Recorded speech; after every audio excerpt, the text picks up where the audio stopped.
Then 95, Sharad Pawar lost the Maharashtra election. As a Congress chief minister. Therefore, he had to, then he moved to Delhi. When Delhi in 1995, after losing, 96 rather, Narasimha Rao refused to step down. And that is when the Deve Gowda government came in. Yeah. Actually, Deve Gowda ji and the entire opposition of that time, which was in a way anti-BJP or anti-this side, wanted a government led by the Congress because the Congress had 145 MLAs. Yeah. Everybody, MPs, the others had, very few.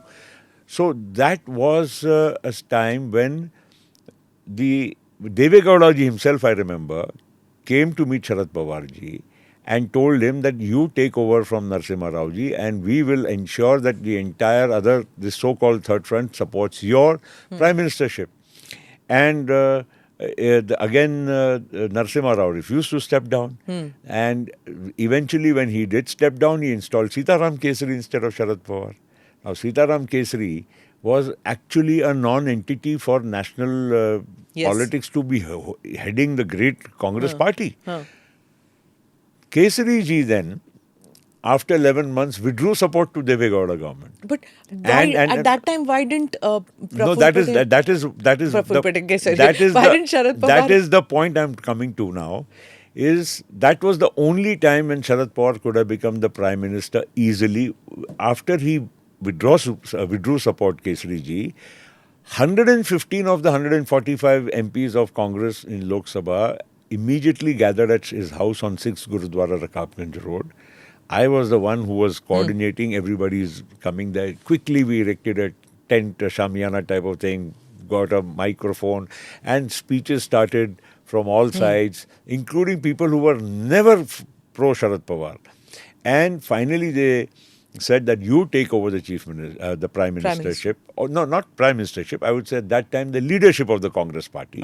He was already the leader of the Congress parliamentary party, but though we were not in opposition, that's why he was not LOP.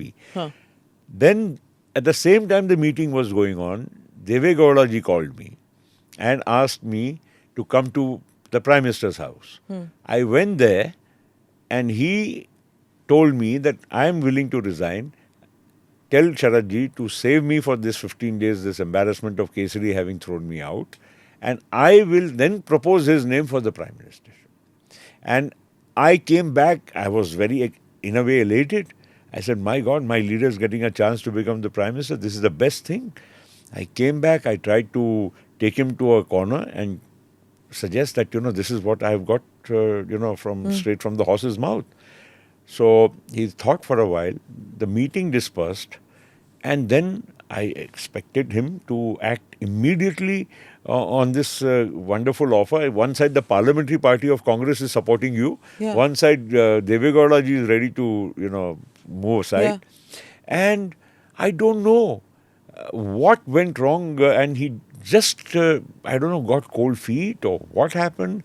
That is still a mystery to me. And I've asked him many a times. Why didn't he step up? Yes. Why did you not seize that opportunity, which actually had come to you ready-made? And then it went to I.K. Gujral.